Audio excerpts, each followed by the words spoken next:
Hello and welcome to Reggie'sTake.com podcast number 26. We're back after podcast number 25. We're going to talk about a comedian and actor, a little DC, some Ghostbusters. Joining me today is our favorite returning puddin', James from the True Believers. Hey. Welcome.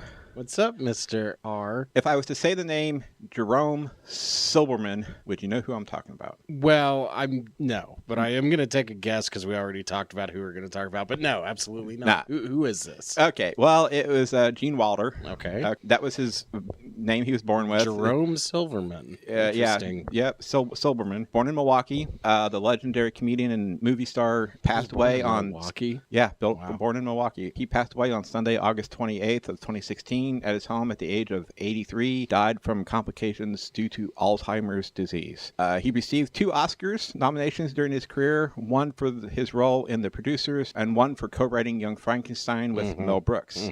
Wilder's first big screen role came in the classic movie Bonnie and Clyde as Eugene Grizzard or whatever, how you pronounce that, a kidnapped undertaker, which I did not know he was even in that movie. Yeah. I had no clue. It's a good movie, by the way. I didn't know that was his first. Yeah, that's his first on-screen role. His next big role came in 1968 with The Producers, in which he played the hysterical Leo Bloom, an accountant lured into a money-bilking scheme by a theatrical producer played by Zero Mostel. Directed and written by Mel Brooks, the film brought Wilder an Oscar nomination for Best Supporting Actor. In 1971, he starred in Willy Wonka and the Chocolate Factory, one of his most beloved and gentle characters. It was not a hit at the theaters, but has become a favorite over the years. In 1974, Wilder hit it big with 2 Mel Brooks comedies, his Western spoof Blazing Saddles, and the wacky adaptation of Mary Shelley's famous book entitled Young Frankenstein. Wilder would pair up with Richard Pryor in 1976 with Silver Streak, again in 1980 with Stir Crazy. Both films were thrillers set on trains. 2 actors would also star together in 2 more movies, See No Evil, Hear No Evil, and Another You. His most successful movie as a director, I don't think he really directed too many, I don't know. I didn't look that far. But anyway, it was The Woman in Red in 1984, in which he also co-starred with Gilda Radner, which by that time he had married. Gene Wilder's last acting gig in front of the camera was in the 2002-2003 season of Will and Grace, in which he guest starred on 2 episodes as Mr. Stein, in which he also won an Emmy for. That's Mr. Stein. That's a nice little... not Mr. Steen. Yeah, that's a nice reference. He is survived That was by his last, 2003? last on camera. Why? Was he that sick after? No, he just... or was he just sick of it? He just... I don't know. From what I read, he didn't do much after Gilda Radner died. He didn't really do too much in the public. He kind of worked more... He worked more on her foundation that he set up than anything. I'm kind of embarrassed to say I didn't know that they were married. I remember she died of cancer. And they were married at the time, too.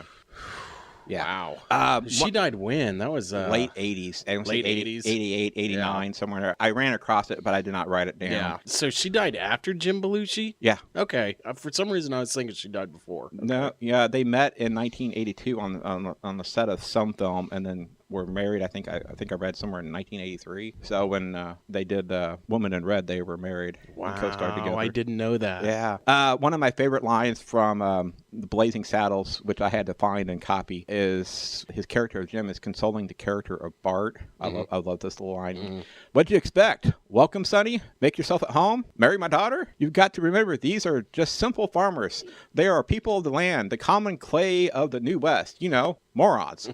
So anyway, Blazing Saddles is one of the funniest of the. That is such a funny movie. I mean, I think actually like Young Frankenstein and both of those are great. I think most people know him best from Willy Wonka. I think Willy Wonka, Young Frankenstein, and Blazing Saddles. I'm not gonna lie. Willy Wonka creeps the hell out of me. And what's funny is like I really like horror movies, and that's a hard one for me to watch for some reason. It's just... I'm not a big fan of the Willy Wonka and chocolate factory. Well, he just like it's just weird how like he systematically murders each child in some weird, bizarre way, and until there's one left, and it's like this is kind of messed up. Now I was kind of forced to read the book in grade school. Oh, they're old. But the book didn't really bother me. But I never cared for the movies. I don't know why. Even the newer one with Johnny Depp. I've tried watching that. At least the Gene Wilder one is like good. Like it's just like a little like weird for my taste, but it's good. But the best scene in that whole movie though is when that fat German kid gets sucked up the pipe. Like, like that's like the moment where you know this movie's kind of messed up. Like you brought your children to this, it's gonna get worse. Yeah. All right, so there you go. And it's been the 70s. It has been years since I've seen any of his movies. It's probably at least been 10 years since I've watched Blazing Saddles. Really? It's been a while. I just watched Young Frankenstein. Well, I say that, but that's been about 4 years also. So. His top 5 movies, box office, gross-wise, at least domestically. Number 5 is his Bonnie and Clyde. I don't know how big a role he had in that. Small. It grossed $50 million, and that was in 1967. Silver Streak is at number 4 with $51 million from 1976. Young Frankenstein at number 3 with $86 million, 1974. Stir Crazy, $101 million in 1980, and number 1 is Blazing Saddles at $119 million. Now this is just counting box office. Box office. I'm sure by this point Willy Wonka has made more money than all of those. I have no idea. But off of this is just home viewing release. This is just box office. That's crazy. By the time they were done theatrically, that's crazy. And even for 1974, $119 million. Yeah, that's probably more like good. $700-800 million movie now. Oh, the 70s were weird. You know, we've talked about this before, how like Jaws and Star Wars, like a lot of more artistic people kind of feel like those movies like killed the industry, and in some ways they're not wrong. No, the sequel happy. Yeah, because you know in the 70s you could make a lot of money off of like a big artsy movie. But you know what, I view it as we're also known for their disaster movies too. So yeah, that's true. That is true. And all those airplane movies, or I'm going to say airplane / disaster type of movies. What's funny is this was that Mel Brooks who did Airplane? No, I didn't mean airplane. I meant airport. movies. Yeah, but that was Mel Brooks, right? That did Airplane. I'm not sure who did Airplane. But I have to look it up. What's funny is that was the spoof of a genre, and that's probably the most famous movie from that genre is The Spoof today. But you know, like I mean, with Netflix and Hulu and HBO, you can get like really good artsy stuff now, and on the small screen, and it's fine. So it's just changed. That's all. Blazing Saddles, when it was made, and it still is. It's funny. It's also rude, crude, and borders on the what's the best wording for it. But if that movie was made today, exactly the way it was then, and it came out now, and it hadn't been made then, would that movie still find the audience that it has? You think? Well, I think that movie like almost created that niche, the type of humor that we take for granted now. I mean, like think of like all these Adam Sandler type movies, all these like kind of not Adam Sandler's not really popular anymore. What's the Judd Apatow or whatever is? Think of those movies, like they wouldn't be around if it weren't for movies like Blazing Saddles. If there was no Blazing Saddles, there'd probably be no comedy of that caliber. So like, yeah, I probably would have created that. Just to clarify, Airplane was not written by Brooks. It was written by Jim Abrams and David Zucker. Oh, of course. Okay. And directed by Jim Abrams and David Zucker. Because he does all the ones, pretty much all the ones with Leslie Nielsen. Didn't they do the Naked Guns? Yes. But who did the Dracula Dead and Loving It? Because that one had Leslie Nielsen, but I want to bet that was Mel Brooks. I think they like switched on us on that one. We're just looking at movies, and you're going to listen to us looking up movies that we've seen. I liked Dracula Dead and Loving It when I was like 15. I'm sure it's not a good movie. Let's see. I have Dracula Dead and Loving It in 1995. Was that right? Yeah, that'd be right. Mel Brooks. Was it? Okay. And that's written by Mel Brooks. Okay. Yeah, that was the one where Mel Brooks stole Leslie Nielsen from Zucker. I thought it was funny when I was 15, and we watched it on a band trip. We had those expensive charter buses where you could put a DVD in the bus and watch it on the TV. And we stopped at the gas station, and it wasn't me that picked it, but my friend was like, "Oh, Dracula Dead and Loving It, $5." So he bought it, and we put it in.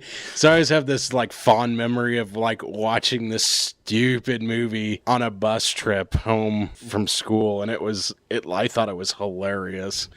I'm sure adult James would think it sucks, but it was pretty good. Yeah, I was kind of surprised. I happened to catch this come down when I was at work and seeing that he died, and it's like, wow. And I didn't realize he was just 83. I thought he was actually a little bit older than, I did than was too. I thought he was like closer to 90. But anyway, a sad talent lost, like any of these great comedy actors. We've lost a lot. That generation is dying off. We've lost a lot in the past 2 years. We've lost Gene Wilder, Leonard Nimoy, David Bowie, Wes Craven. Like, we could just go on and on from these people from this generation, 60s these 70s, artists. You gotta wonder if these holes are being filled, and I don't think you see talent like that anymore, like you used to. Maybe with actors, but that's about it. There's certainly nobody is the next Wes Craven. No. Nobody is certainly the next David Bowie. Like, that's just not happening. I think certain musicians or actors or actresses even, I think they can be, I don't know what to say. The culture's changed. Right. You can get another talented actor or actress or singer to come in that is good and as talented as what they do, but they will never be, I don't know if replace is the right word, but they'll never be the same as what some of these actresses and singers and have been in the past. That's like one Bob of the Hope or George Burns. Yeah, and that's one of the big downsides to capitalism on this art is that and nowadays in Hollywood and even in the music industry, they created the formula. Now? Exactly. They already created the formula. They know what the formula is to make money. So that's all there is to it. There's no real exploration anymore. No. I will say there's a lot of actors. That seems to be the one where, like, I think because it's so cutthroat that they have to just be good. So that's a little different. I don't know what's going to happen once like all these people are dead. Well, the good thing is nowadays, especially with someone like Gene Wilder, even though I guess we've got Channing Tatum. Oh, God, please. He's funny. Yeah. I mean, even though a lot of his movies were done in the 70s and 80s when he was big in the movies, I mean, at least nowadays you can still pop in a Blu-ray or a DVD and still watch these actors, watch them at their height and at their pinnacle of their career. And so even though they may not be around us anymore, you know, you can still pop in something on TV and watch and still enjoy a good laugh. I'm going to have to go back and watch Blazing Saddles again because that is such a funny movie. It can be wrong in certain places nowadays. At least not PC anymore, but listen to, was it Harvey Korman? Was it whatever? Oh, no, just relax. It's just a man and his horse being hung. That's pretty. How about a little DC news? We love to talk about DC and Warner Brothers, and it's really just become kind of a train wreck at this point, where we just can't stop talking. I'm sure anyone who's listened to us of any sorts is probably thinking, yeah, they're Marvel lovers and DC haters. Not true. I love them both. Telling you before we started this podcast, Ben Affleck posted on his Twitter account a short little 30-second video showing someone in costume of Deathstroke. No wording with it. When we're done with this, we'll watch it. But go ahead. But anyway, it's just a 30-second of someone standing in costume of Deathstroke, of them kind of zooming in and out, kind of in and around him, and you can kind of see somewhat that looks like possible Batmobile in the background, but I'm not for sure on that one. Posted no description with it or anything like that, and since that's been posted, pretty much the internet has just gone nutso with this, because half the internet, or especially these entertainment websites and other things, have posted, he's going to make a cameo in Justice League and then be in the solo Batman movie, and others say, it's just going to be the main villain for the solo Batman movie. I'm not sure really what to take of it, personally. It's cryptic. He posted it for a reason. And my guess is we're going to see the character of Deathstroke show up either in his Batman movie or Justice League movie. But to sit there and say affirmatively, yes, that's what's going to happen is just a guess on everyone's part. Yeah. I mean, I don't mind seeing a new character on the big screen. I don't have a problem with that. I mean, let's face it, with the DC characters, Joker, Penguin, some of these main villains have been played to death so much that, I'm kind of I gotta say, did you ever see the trailer for one of the Arkham Asylum games several years ago? It was a computer-generated movie of Batman taking on Deathstroke. Yeah, I think I remember. It's really, really, really good. Yeah. It's like 4 minutes long or something. It's really good. And I think they even show a Deadshot, because there's a guy that looks like Deadshot, takes a shot, releases because they show the bullet fly through the air. And I'm sorry for a second. So hold on. This video is Deathstroke? not Deadshot. I was confused. Well, the video is Batman taking on Deathstroke. But at one point in this little trailer, you see a guy that looks like Deadshot take a shot, and it cuts a chain in half, which drops this big container. Trying to, I don't know if it's getting rid of Deathstroke or Batman, but anyway, I wouldn't mind seeing Deathstroke and Deadshot in the solo Batman movie and have that. That would be cool. That would be a cool movie. Now, see, going back to what I was saying about that, what was that movie called that we just watched a while ago with the Deadshot? Yes, Suicide Squad. Is it that forgettable already? Well, like those scenes where we actually saw Deadshot and Batman together. Yeah, that one. There's only two. Is it one? One scene. That was a good scene. Really good scene. And I would have liked to see. Because his daughter gets in front of Batman. It's like, no, please don't hurt my daddy. Yeah, that's right. Yeah, that's right. That was cool. And I'd like to, stuff like that. It's like, there's a lot of other villains that we can get into. Oh, and yeah. I wouldn't have minded seeing a Deadshot movie, but Deathstroke, like, that's a big deal. Like, he's so much bigger than Deadshot. He's huge. Did you ever read, are you familiar at all with the Teen Titans? No. Cyborg is a Teen Titan. Why he's a Justice Leaguer, I don't know. Cyborg should be a Teen Titan. I mean, it works. The reason why they did is because they made him part of the Justice League in the New 52 instead of the Martian Manhunter, which I don't know why they did that. Not that I have anything against Cyborg. It's just that'd be like taking him out of the Teen Titans is like taking Storm out of the X-Men. It's lame. Like, he belongs in the Teen Titans. Mm-hmm. But yeah, I've got here. He was created by Marvin Wolfman and George Perez, and first appeared in New Teen Titans #2 in 1980. Yeah, and he's a good villain. And he's also made the rounds in the DC world because he's gone against Batman, Green Arrow, Black Canary, Flash, Green Lantern. He's also been associated with supervillain teams of Injustice League, Suicide Squad, Secret Society of Supervillains. What the hell kind of name is that? Terrible name. Oh, well. Deathstroke is Team a 7 great and villain. the League of Assassins. His real name in the comics is Slade Wilson. Is that kind of like close to Wade Wilson? Yeah. See, I was about to say, Deadpool, I think we've talked about this before. Deadpool was originally nothing more than a parody of Deathstroke. Really? Get it? Deadpool, Deathstroke. And then instead of Slade Wilson, they called him Wade Wilson.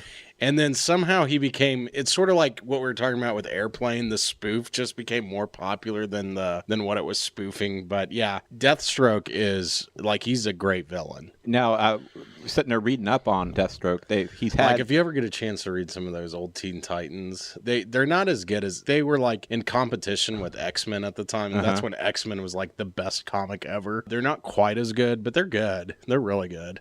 He's had several, quote, restarts over the years in DC, like pretty much every other character has, and it's all kind of been the same. A military man was recruited into the Special Ops Unit, Team 7, where he participated in highly dangerous classified missions, willing to do whatever he could to better himself.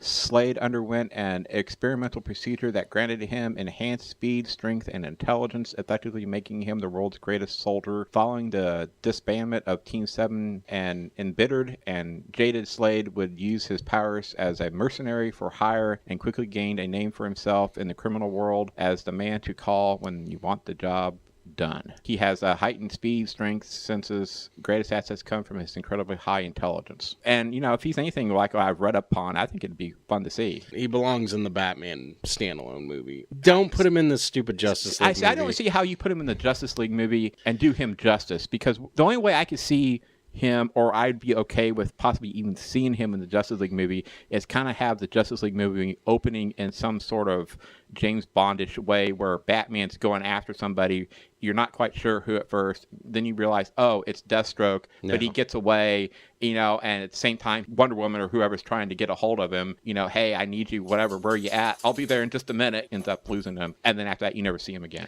I don't want to see him anywhere as part-time villain in the Justice League. No, I don't either. Save him for the solo Batman movie, period. Yeah. What are they doing with Cyborg? Is he getting his own stupid movie? Eventually, yes. They should just, instead of giving him his own movie, make it a Teen Titans movie. Or just call it Titans. Don't call it Teen Titans, obviously. Yeah. Make it a Titans movie, and you can have Deathstroke in that. if they want to wait. If they don't want to wait, just put him in Batman and get it over with. Because from what I read, and even that trailer I saw for the video, that's really done well for one of those video games several years ago. For the type of Batman they've got Ben Affleck kind of playing, it sounds like that would be one for him to go toe-to-toe with. That would be pretty good. And from what I read, also, he's supposedly beaten Batman a few times in the comic. You know, they never quite got to him with the movies. I know they got to Bane. See, I'm tired of Bane. Well, the Bane's thing a about great character and all, but for me, I want to see Bane in a way that will never be done in the movies. And it'll probably only way it really could be done truly, I think, would be in like on a Netflix series. But I don't think even that's ever going to happen. And the thing is, the reason why they always went with Bane, I think Slade Wilson is more of a Titans villain, but this would be fun to see him. It's like you said, we see the Joker and the Penguin and Two-Face all the time. Although I will say Christopher Nolan did bring us decent Bane, but he also brought us Ra's al Ghul and Talia and Scarecrow, who had never been shown. Right. So and Scarecrow became the first villain to appear in 3 Batman movies. That's right. Yeah. Even though the last 2 times were kind of more cameos. They were cameos, but still. I liked them. And now we have cameos all the time. Oh, yeah. But back then, they were doing that before Marvel. We think of Marvel as starting all this, but really, The Dark Knight is the one that had a cameo of the villain from the first movie. Oh, yeah. And I was thinking here the other night, it's like, if there would have been a 4th movie in Nolan's Batman, which would have been a quadrilogy by then, if you would have moved Dark Knight Rises back one more movie, I would have loved to see what he could have done with that mobster type world that they set up with, and put Penguin in there to come in after the Joker, Penguin trying to continue what the Joker started.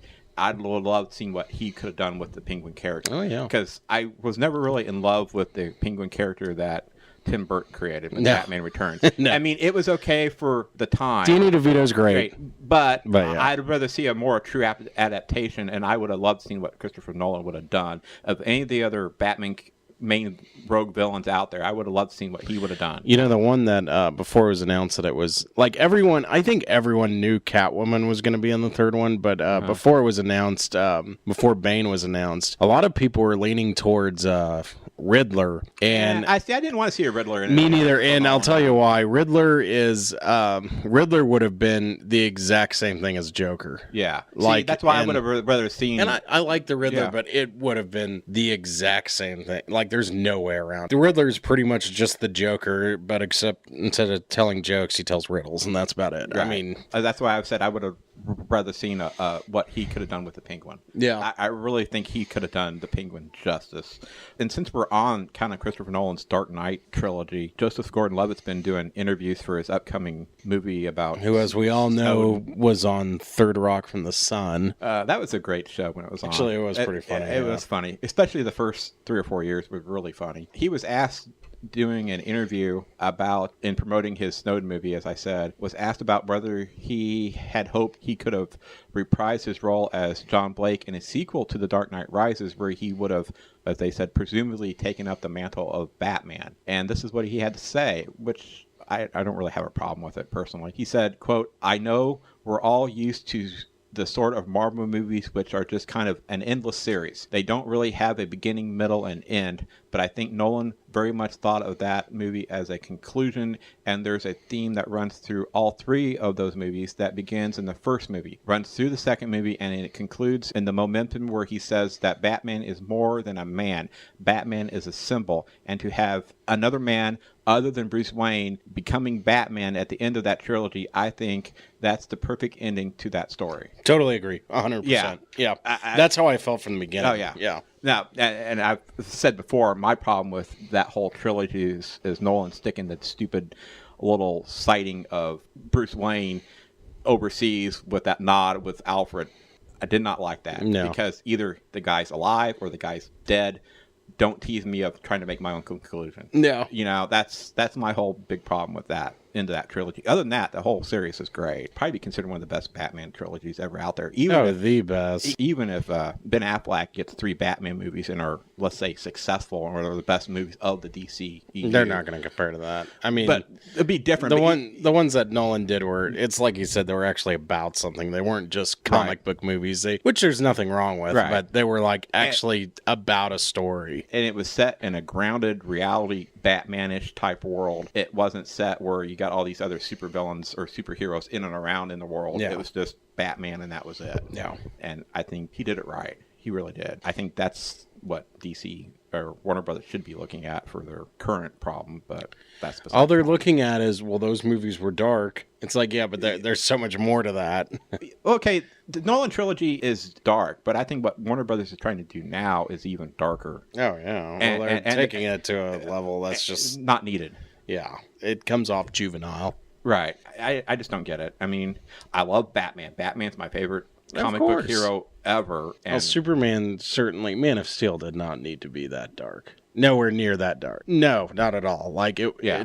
Like, now, have you had a chance to watch the extended cut of Batman v Superman yet? Not yet. I will eventually. I watched it here about a week ago. Because when I do, I think you want to do a podcast on right. That but anyway, I watched it here about a week ago, and after watching it, it doesn't fix all of that movie's issues, but that 3-hour cut with the extra 30 minutes added back into it, in my mind, made that movie a more coherent movie and should have been the cut that should have been released to theaters. No. Because it made Clark actually look like an investigative reporter. Yeah. He didn't do anything in that movie. In the theatrical cut, no. He has no line. But in the extended cut, he actually made him look like an investigative reporter.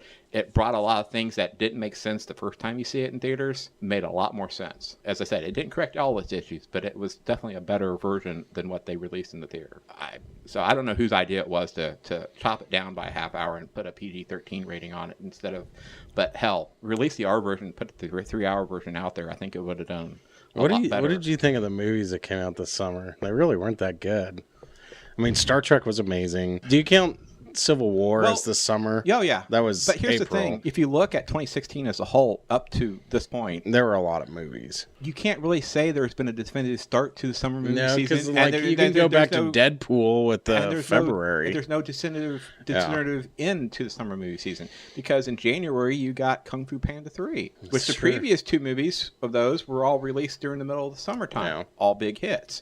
Kung Fu Panda 3, even though it was released in January, still did really well. Everything's and changing. Then you got just like 10 years ago when they stopped putting cartoons on Saturday mornings. Because I thought it was a big coup when they released the first Iron Man in April.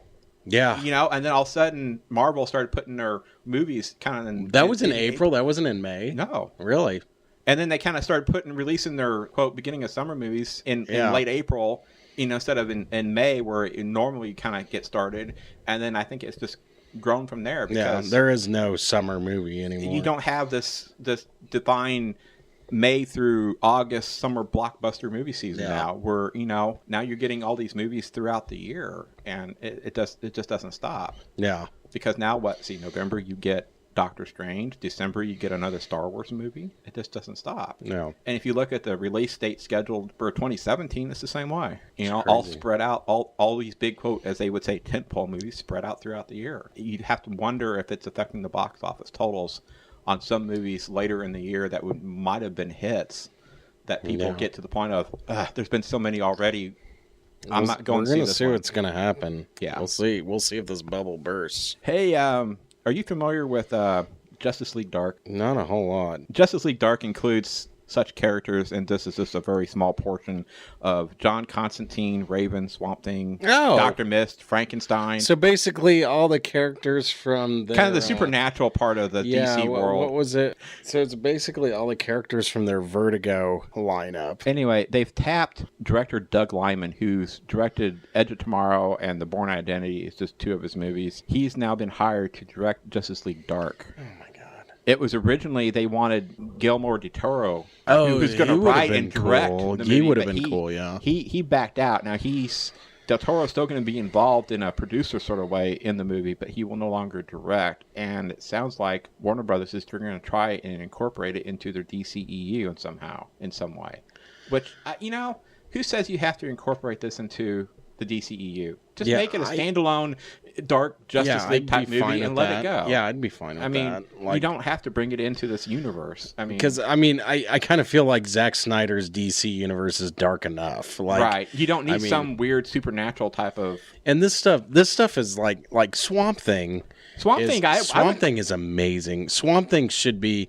They should make its own movie. Yeah. Well, I think Constantine. I know they've tried. Okay. They had a TV show recently. Didn't it get canceled? Constantine. Yeah, I think it went 2 or 3 seasons and got killed. Yeah. Yeah. I'll have to. I never watched it. See, there's 2 movies from the early '80s I would like to see redone. But so you can put Constantine in a Swamp Thing movie, right?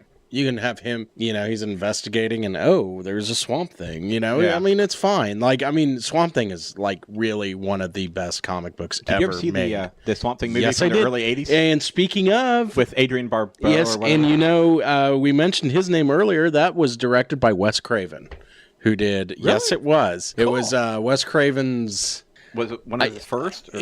I want to say it was his third movie, but it was at least his third good movie. There might have been a really terrible one in between there somewhere, but yeah, I wouldn't mind. It was after The Last House on the Left, and then The Hills Have Eyes, and then I think he did Swamp Thing. And that movie it's so low budget, really low, but it's so good. Oh yeah, it's a really good movie.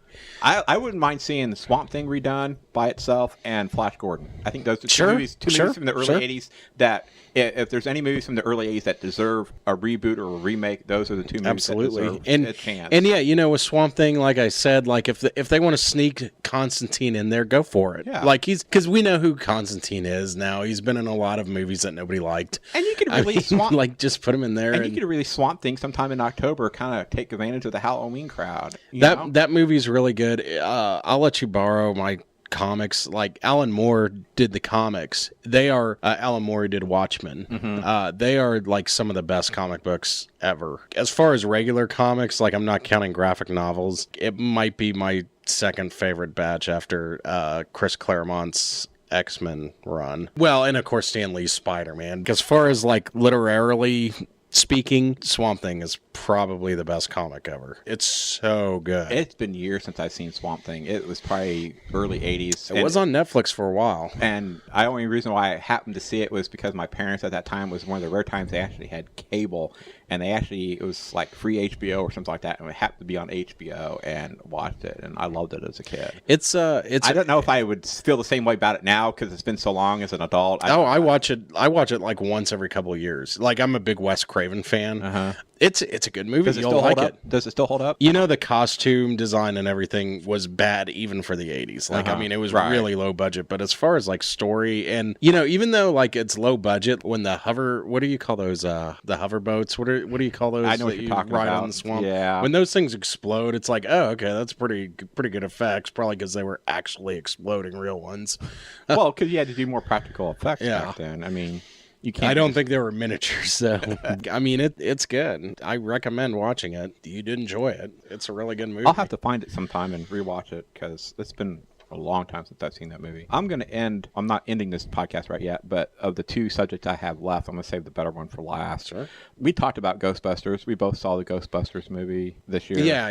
It wasn't bad, but it wasn't great. I've already almost forgotten about it. Yeah. Again, it's not bad. Anyway, the movie only made $164 million domestically or something like that, and it's I think barely made 200 something worldwide. It hasn't done great numbers, and pretty much Sony's plans of making it into a shared universe or trilogy or whatever it is they were wanting to do, it looks like has gone completely out the window now. But for the money, it's because we're all sexist. Yeah. It's not because the movie wasn't great. Anyway, this movie is already going to be released. It's coming out on digital HD September 27th, and it's going to be released on Blu-ray October 11th. And they're releasing it, besides the theatrical version, a extended version that they're going to call Ghostbusters Answer the Call, and it's got 15 minutes of extra movie with it. Interesting.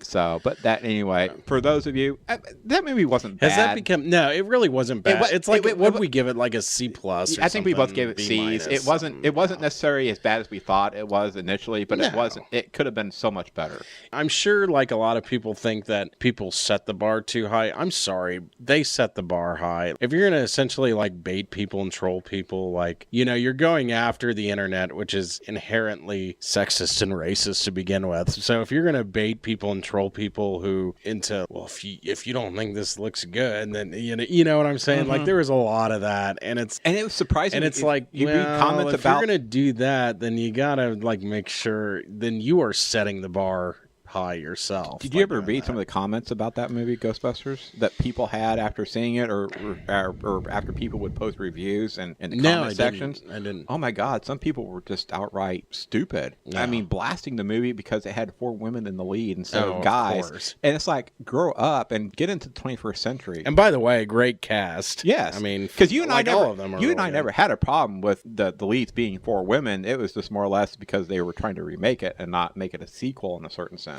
One thing that I like, though... but I did like your idea, though, of saying that it should have been like the government was trying to hide the whole thing that ghosts really exist and all that. I think that would have been a better story. That would have been like about something. And I wanted to see the original cast back, not in stupid-ass weird cameos. But I will say, though, I did enjoy most of the cameos. Ernie Hudson was probably the best one. That was the best one. Yes. By far. Like, yes. The fact that he was giving that he owned the car, and that was, Yeah, that was probably great. That and Bill Murray were probably the 2 best ones. Yeah. Although we don't know if he survived. That was really weird, and they never brought it up again. No. Maybe the extra 15 that's minutes the problem with the movie, is like, it's just like, okay. So what would you say is James Cameron's best movie ever? And if you say Titanic, I'm going to come across the table and kick your ass. True Lies. Much better answer. No. His best movie... Honest opinion. Although it's a little hard. I'd probably say it's hard. It comes down to Aliens or... You know what? I'd actually, instead of Aliens, I'd probably say Terminator. But which one? Terminator 1 or 2? I go back and forth. They're both very good for different reasons. Terminator, the first Terminator, is scarier. It's grittier. The second one, it's got that annoying kid in it, which when I was a kid, I didn't think he was bad. But when you grow up, it's like, this kid is freaking annoying. That does hurt the movie a little bit. But where the second one beats the first one is turning Linda Hamilton into the ultimate badass is like, she's so good in that movie. Mm-hmm. And that scene where she has that crazy dream and like those kids get nuked and then she's just a skeleton. Like, I love that scene. 2016 is actually the 25th anniversary of Terminator 2. Yeah. I can't believe it's been that long. A quick little story before I go too far with this. First R-rated movie I ever saw. I went to see that movie when I was living in Southeast Kansas. Went to the theater. I was living with my grandparents at the time. This was in 91, so I would have been 20 at the time. Now, when I was 20, I looked like I was 15. Wait, you were 20 when... Yeah. Do the math and you can figure out my age, okay? Woo! I go up to pay for this ticket, and this was like a week after it already opened, so I'd already missed anything of the crowds, okay? I go up to buy a ticket for the movie, and this cute girl, she's probably 18, 19 herself, since it was rated R, I'm going to need some ID first. Huh? ID? I guarantee you I'm over 18.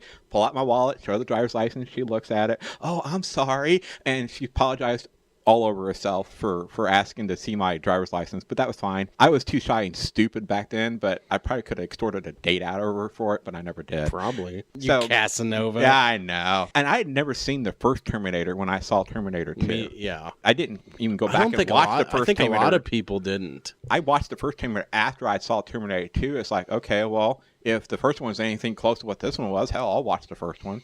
I mean, it was completely a little different, but it was still good. So probably in my mind, I kind of like Terminator 2 better than I do Terminator 1, but that's just because I saw Terminator 2 first. I saw Terminator 2 first also. And actually, I want to go back. I said that was the first R-rated movie I've ever seen. I didn't see it in theaters. I saw it on VHS. I saw it when I would have been, I was probably 8. Yeah. James Cameron was planning on releasing a digitally remastered 3D version of the movie Terminator 2 this year, but it's been pushed back to sometime in 2017. We don't know exactly he's the date. So crazy. It's just like his Avatar sequel. Well, the only reason why I'm bringing this up is because as much as I would love to see Terminator 2 out in the theaters again, does it really need a 3D version of it? And I guess B, if someone's going to do a 3D version of it, I guess I feel better that it's actually Cameron that's actually behind it. And making sure it's getting done right than having the studio do it. The only reason to do it would be the update. And, the old James would have been Like, James from 10 years ago would have been pissed hearing this to update, but nowadays, James is like, whatever. Sounds like they're just going back through, cleaning it all up and making a better copy of it. Yeah. Probably to preserve it more, which is fine. I mean, I got no problems with that. We'll never see the but if they're 3D releases of the rest of the Star Wars, will Oh, we? no. That's so No. funny how we got the one that nobody liked. He started that, released the first one, episode The one 1. that everyone hated. No one wanted to see, and then... Although I saw it in theaters. I didn't go see the 3D version that they put out for it. I went and saw it in 2D just to say I watched it in theaters again. But even then, it was like, why did I do that for? You know, I will say, like, as bad as that movie is, when I saw it in theaters again, at first I was like, why am I doing this? And then I watched it. I'm like, you know what? It's in theaters. It's fun, whatever. Well, what was it? One of those cheap theaters that we've got here in town. They on some weekdays sometimes they have older movies that have been a while. Yeah, and my wife and I came across. This has been several years ago. They had several of the older Star Trek movies. They were playing for like $2. So we went and saw like Star Trek First Contact again in the theater for like $2 one afternoon on a middle of the day, which that was pretty cool. You know, it's like, hey, what the hell? No. You know, granted, I've already seen it. I don't know how many times on DVD. I used and to stuff. go there all the time. I need to start going there again. That was a lot of fun. I didn't even know this was going on with Terminator 2, and I guess this was announced in 2015, but I didn't even know it was happening until they put out a new poster for the 3D coming out sometime in 2017. Here's the funny thing. They released the poster on August 29th of 2016, and in the movie on August 29th, 1997, Skynet became self-aware. Oh, my gosh. So they actually released a poster on a specific day for a reason. Wow. Wow. If they actually released just a normal version of the remastered movie, put it out to theater for a week, I'd probably go see it again. It'd make money. I'd go see it again. Yeah, especially since there hasn't been a good Terminator movie since. See, that goes back to what Joseph Gordon-Levitt said, which I agree with. It's like, There's no instead need for of a going sequel. on and on, sometimes you just have an ending. And Terminator 2 had an ending. Right. Like, you can't go anywhere after that. No. Why would you want to? I don't get it. I don't get it either. I mean, the only thing it does is, I guess, maybe it'll... Well, it comes down to the studios wanting to make money and capitalize on it. Of course that, yeah. But yeah. But, like, maybe what it does is, I can't tell if it oversaturates people's memory of the thing that they loved or if it reminds them, and then they go back and watch the old one anyway and not watch. Like, I can't really tell. I don't know. The Terminator franchise, There was never... If there was ever going to be a third one, it really should have been done by Cameron. Yeah. The problem is he never wanted to do it, and he let the movie rights go to the studio or whoever else, and it changed hands a couple times. Now, it goes back to him in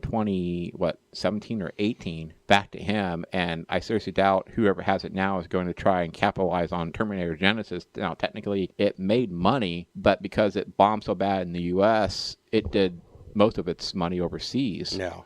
I mean, it only did like, what, 89 I never million saw domestic. It looked terrible. For what it was and for what it is, it's really not a bad movie. Mm-hmm. I felt it was a little bit better than Terminator Salvation. It wasn't bad, and it was fun to see. By Mick G. Yeah, it was fun to see Schwarzenegger kind of doing this role, playing this older version of his Terminator. It was an enjoyable movie for what it was. No. It wasn't bad, but I think people have gotten to the point of how many times can we see A crappy Terminator movie. Terminators trying to take over the world and the same few characters trying to always stop it. And the problem also is they release their big twist in the movie in one of the trailers. Yeah. Because you made John Connor technically a bad Terminator, and you put it out in the trailer.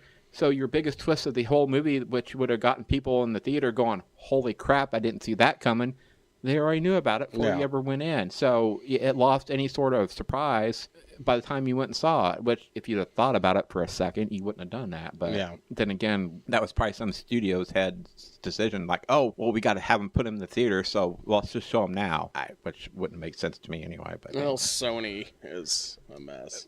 I don't think it's some other company than Sony that has the movie rights to it. And I don't know who actually distributed the movie for Genesis, but for what it is, it's not bad. Give it a watch sometime if it ever comes on Netflix or something like that. Give it a watch. It's not bad for a viewing. Oh, wait, is it Sony or is it Universal? I don't know. It doesn't matter. It changed hands because this other company that picked it up was going to try a trilogy real quick because they were going to film the second and third one to Genesis back to back because they had to have them done and out by a certain time before Cameron got the rights back. It was the only way they could do it. They were trying to set themselves up with the way they did Genesis of getting this trilogy and it only made like 89 million in the U.S. box office, and it made like 350 something million in the worldwide. So it actually did better outside the U.S. market.